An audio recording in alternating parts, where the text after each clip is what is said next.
ফিলিস্তিনের পাশে মানবিকতা। ন্যায় বিচার ও মানবতা প্রতিষ্ঠার এক জোরালো আহ্বানের সাক্ষী হল লন্ডন। গত ২৬শে অক্টোবর ২০২৫ ডাক্তার মুস্তফা হাজেরা ফাউন্ডেশনের উদ্যোগে এবং এমএইচ গ্লোবাল গ্রুপের সহযোগিতায় এমএইচ গ্লোবাল গ্রুপ ভবনে অনুষ্ঠিত হয় এক স্মরণীয় সন্ধ্যা, যার শিরোনাম ছিল an evening with Shahidul Alam in solidarity with Palestine.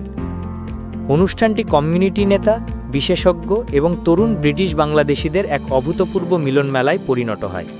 এই অনুষ্ঠানের মূল আকর্ষণ ছিল জনাব শহীদুল আলমের উপস্থিতি, যিনি জীবন মৃত্যুর সন্ধিক্ষণ পেরিয়ে আসা একজন সাহসী মুখ, একজন বিশ্বখ্যাত আলোকচিত্রী এবং সমাজকর্মী। Because people were prepared to take that risk. People were prepared to come to the streets. People were prepared to challenge. People were prepared to say, I am not going to stop. I will continue to fight. I will continue to resist. And if that is what each one of us is prepared to do, there's no Israel, no United States that could withstand it.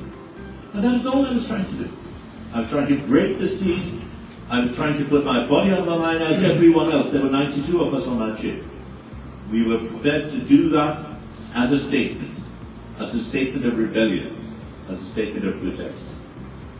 And at the end of the day, that is what we must remember, because, and I will end with this, I don't want to make a long speech, the fear is a genuine concern, it's a genuine emotion, and when people have guns, when they have power, we're scared because of what they might do.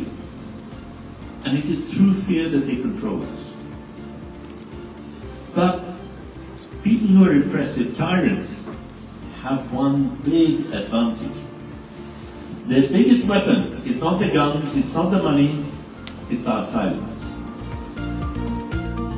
অনুষ্ঠানটিতে বিশিষ্ট অংশগ্রহণকারীদের মধ্যে ছিলেন doctor Mustafa Hajera ফাউন্ডেশনের chairman captain AKM গোলাম Kibria, MH global গ্রুপের CEO জনাব গোলাম মর্তুজা এবং অসংখ্য সম্মানিত ডাক্তার, ব্যারিস্টার, শিক্ষাবিদ ও সমাজকর্মী।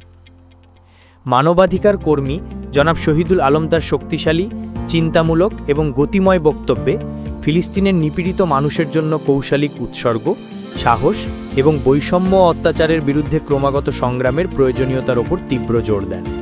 তার কথাগুলি দর্শকদের গভীরভাবে অনুপ্রাণিত করে। তিনি মনে করিয়ে দেন যে অর্থপূর্ণ পরিবর্তন শুরু হয় ব্যক্তিগত বিশ্বাস এবং সম্মিলিত পদক্ষেপের মাধ্যমে। অনুষ্ঠানে ব্যারিস্টার আসাদ, সাইবার সিকিউরিটি বিশেষজ্ঞ মিয়া মোহাম্মদ তরুণ এবং ব্যারিস্টার মাহবুব সহ অন্যান্য বিশিষ্টজন ন্যায় বিচার ও মানবিক উদ্যোগে পেশাদারদের ভূমিকা নিয়ে নিজেদের ভাবনা তুলে ধরেন। সংহতি ঐক্যের এক উষ্ণ পরিবেশের মধ্যে দিয়ে অংশগ্রহণকারীরা বিশ্বশান্তি, ন্যায় বিচার এবং ফিলিস্তিনের নিপীড়িত মানুষের প্রতি তাদের অঙ্গীকার পুনর্ব্যক্ত করেন।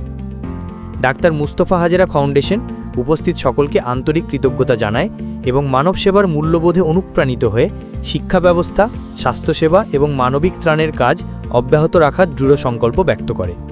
এছাড়াও জনাব শহীদুল আলমকে ডাক্তার মুস্তফা হাজেরা ফাউন্ডেশনের পক্ষ থেকে স্বীকৃতি ও একটি সম্মাননা পদক প্রদান করা হয়।